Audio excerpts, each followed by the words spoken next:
When gardeners talk about soil amendments, most people think of compost piles, manure, or maybe crushed eggshells. But, tucked away in history, there's a soil booster that was so effective at waking up worms and charging the ground with nutrients that people leaned on it for centuries. Then, it was suddenly prohibited, not because it harmed soil, but because of the dangers of fire spreading across fields. Burned nettles and thistles, weeds everyone hated, once had a second life as a gardener's secret weapon. Their ash became black gold for the soil, and worms swarmed to it like a magnet. Today, even though the practice of burning weeds has largely faded, the science behind why this ash works so well still matters, and if you understand it, you can tap into that power without risking wildfires. For most of agricultural history, weeds were seen as enemies of crops. They competed for water, robbed nutrients, and spread aggressively. Farmers didn't have chemical sprays to deal with them, so pulling and burning became the simplest solution. Nettle patches with their stings and thistles with their spines were notorious. Once cut down and dried, the quickest way to eliminate them was with fire. The ash left behind, fine and gray, was often not thrown away. Farmers noticed that when scattered over garden plots or worked into soil, crops thrived and worms multiplied. The problem came later. By the late 19th and early 20th centuries, governments in many regions outlawed open burning of weeds, especially during dry summers. Too many fields and pastures had been lost to runaway flames. What was once common practice became prohibited, and the knowledge faded. Yet the soil itself never forgot. The chemistry locked in those ashes still explains why they remain one of the most worm-friendly and soil-reviving amendments you can add. When nettles and thistles are burned, their organic matter is reduced to mineral ash. Unlike the original plant, which locks nutrients inside fibrous stems and sharp leaves, ash is immediately available to the soil. Nettle ash is particularly rich in calcium, potassium, and silica. Thistle ash brings additional potassium and trace minerals. Potassium regulates water flow in plants, improves disease resistance, and fuels flower and fruit production. Calcium strengthens cell walls and improves soil structure, helping roots penetrate more deeply. Silica toughens plants against pests and stress. For earthworms, ash changes the soil in two important ways. First, it raises pH, neutralizing acidic conditions that worms dislike. Second, it increases mineral availability, feeding the microbial life that worms depend on. As bacteria and fungi surge in ash-treated soil, worms arrive to graze. They not only feed on the microbes but ingest the mineral-rich soil itself, grinding it through their gizzards and releasing castings that further enrich the ground. The result is a feedback loop. Ash feeds microbes, microbes attract worms, and worms transform the soil.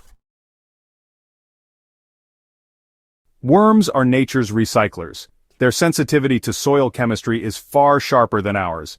When a patch of ground is amended with nettle or thistle ash, the change is immediate. The surface is less acidic, the moisture balance shifts, and the thin film of microbial life covering soil particles explodes in diversity. Worms detect this through chemical cues in the soil and migrate toward it.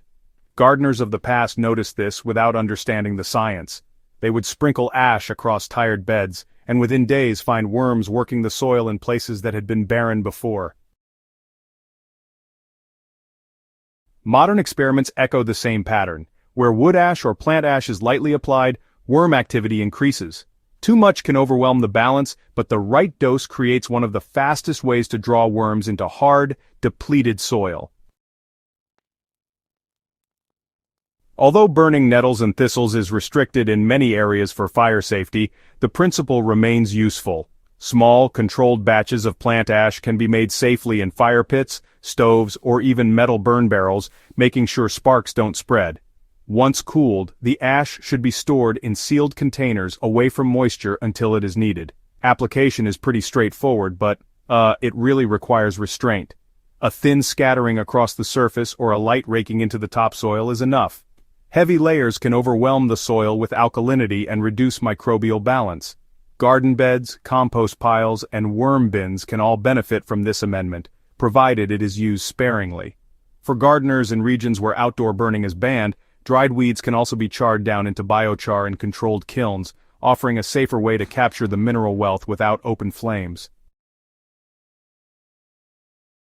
The banning of weed burning reminds us that every old practice carries both wisdom and risk. Farmers of the past knew the value of nettle and thistle ash, but their methods sometimes endangered fields, homes, and lives. The modern gardener doesn't need to repeat those mistakes. By taking the lesson that weeds, even the most hated, hold concentrated minerals, and applying it in a controlled way, we honor the old knowledge without repeating its hazards. There is also a broader point here. So often gardening wisdom hides in what was once routine but later forgotten. Ashes, scraps, waste, what others discard, can be the very thing that restores fertility. Worms, the most tireless workers in any soil, flock to these overlooked resources.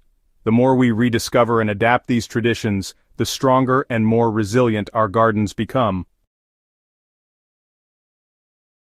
Among all the soil amendments available, few act as quickly as weed ash when it comes to drawing in worms.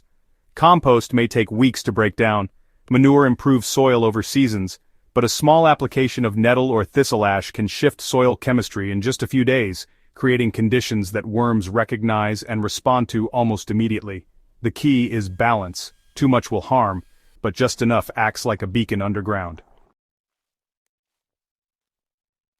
Think of it as a spark that wakes up the soil food web.